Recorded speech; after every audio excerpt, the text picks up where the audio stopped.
Up the highway from Adelaide, Barmera looks and is much like any other town in the prosperous Murray Valley. But it has one distinct advantage. Barmera is the gateway to a lake called Bonney.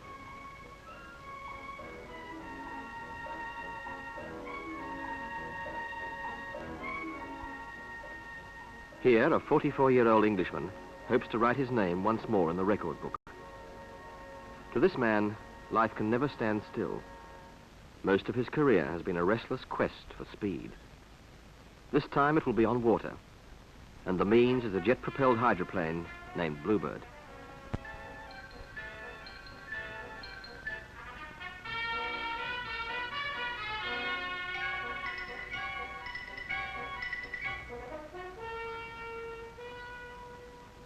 Bluebird awaits her pilot, and the pilot's name is Donald Campbell.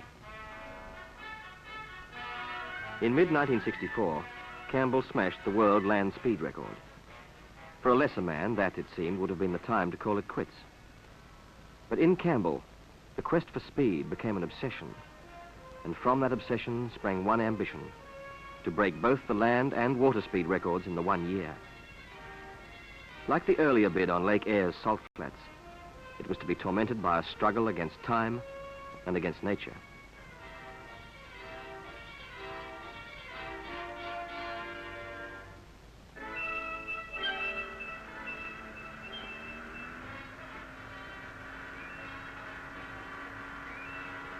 For the aims of the mission, South Australia's Lake Bonney seemed ideal.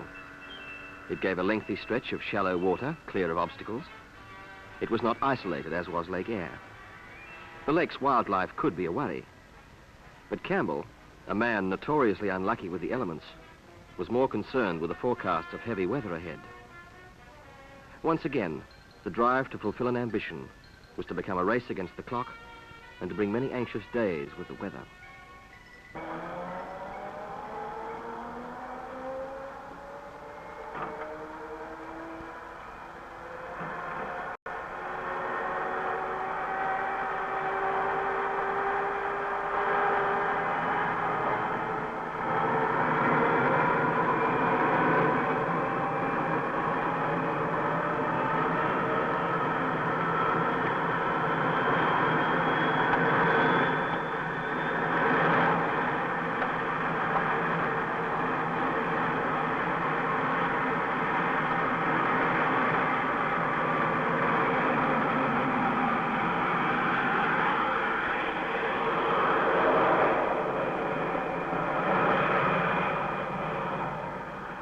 When it started, Bluebird's song shattered 5 years of silence.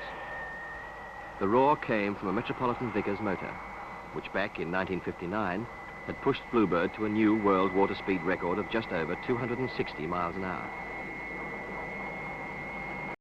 Today is November 14th, 1964, and Bluebird's trial is to mark the beginning of Campbell's bid to better that speed, to go faster on water than ever before. The water is smooth here inshore, but out in the center of the lake, rising floodwaters from the Murray River are causing a swell. This will limit Campbell's hopes of giving Bluebird an all-out trial. Bluebird is no youngster, but the rooster tail of spray is proof enough of her speed. Coming back now, and Campbell is eager to see what the craft will do after 5 years of idleness. The needle touches 170 miles an hour. Then Bluebird plows into the swell. 3 times the cloud of spray hides Bluebird. Eventually, this swell, which is to get worse, will be one of the major factors in Campbell's decision to abandon Lake Bonney as a possible record site.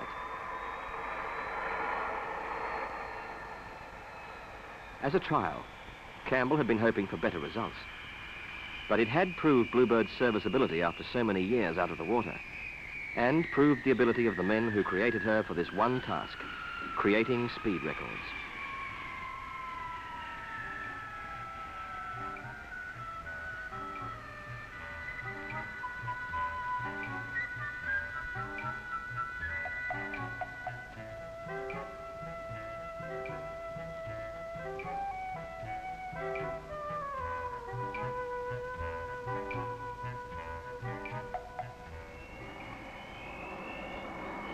The lake is smoother now, and Campbell is seizing the opportunity it gives him to open up Bluebird. The motor's 4,000 pounds of thrust hurl Bluebird forward and faster.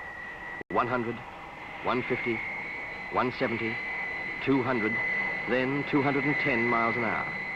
Bluebird's almost flying.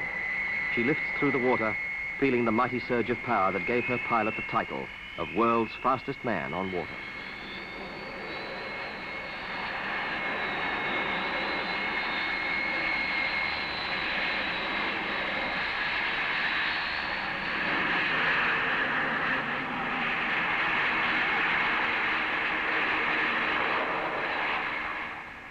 On the run back, Campbell again blasts the hydroplane over the water at more than 200 miles an hour. It's only a trial, but it augurs well for the time Campbell attacks the record.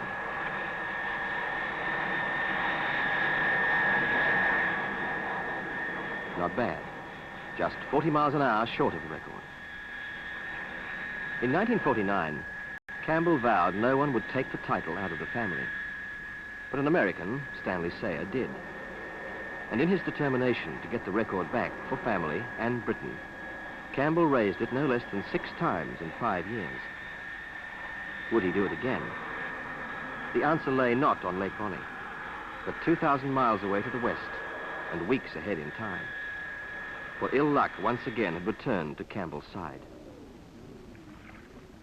The storm over Lake Bonney whipped the water with 50-mile-an-hour gusts of wind. Where the surface had been like glass during Bluebird's runs, 4-foot-high waves now pounded.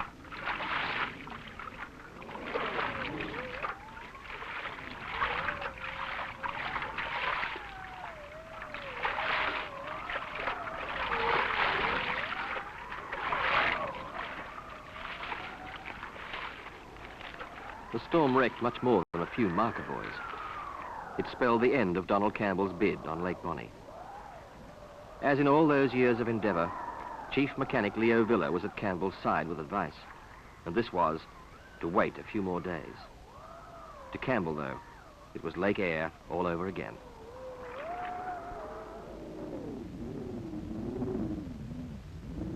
After the rain, the dust, swirling down on the wind from Australia's red heart.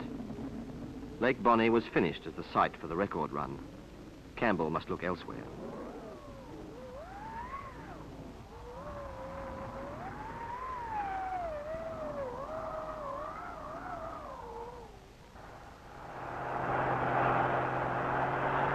As Bluebird is taken from Lake Bonney, other sites are investigated in Tasmania, New South Wales, and Western Australia.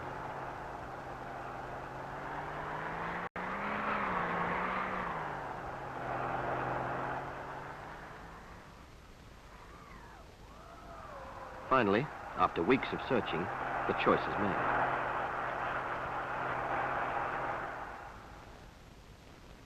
It is a place most Australians have never heard of, but the name will join Campbell's in the history book of speed.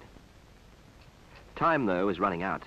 It is now well into December, into summer, and Leo Villa and his men waste no time in priming Bluebird for her first test on Lake Dumbleyung.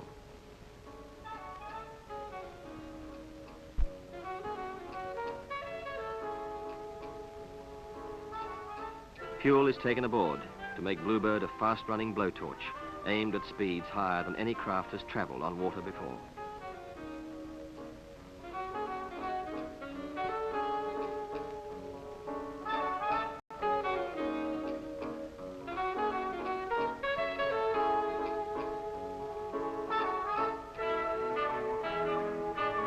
Campbell, anxious to get on with it, tells newsmen that if he can't break the record here, he will go on until he does, sometime, somewhere.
Next time seems almost never for Campbell and the men of the Bluebird Project. Day after day, the wind blows. Trials are out, for, as Campbell remarks, no lake is any good for my business when the wind blows. All he can do is wait and prepare himself for the task ahead.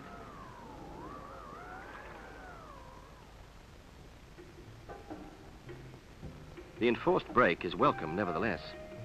It gives Campbell and Villa a chance to wind down, to light up and indulge in competition of another kind.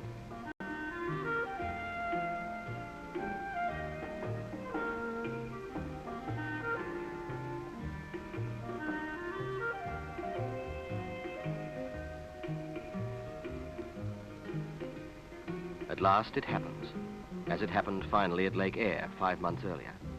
The weather turns kind, and a record run is prepared. The timekeepers set their watches spinning, and the Bluebird unreels a shattering run over the measured mile. This is it, the chance Donald Campbell has been waiting for. But he'll have to hurry. He's had to wait almost too long. It is the last day of 1964, and it is 3:30 in the afternoon. Fulfillment of Campbell's ambition is tantalizingly close.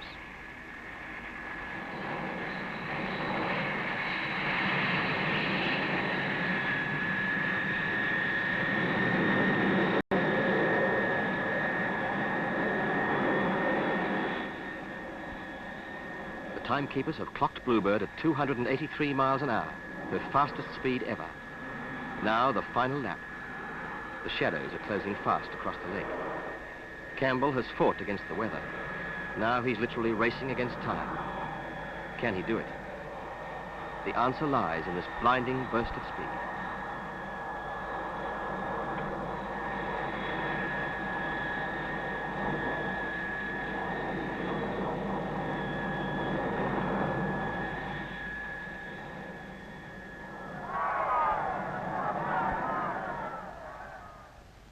Donald Campbell has made it.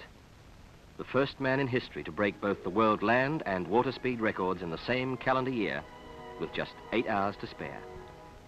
For the record book, Leo Villa tells him Bluebird clocked 269 miles an hour on that final run, giving an average of 276 miles an hour, a world record. And why does he keep breaking speed records? Donald Campbell's answer is one that recalls Hillary and Everest. Because they're there.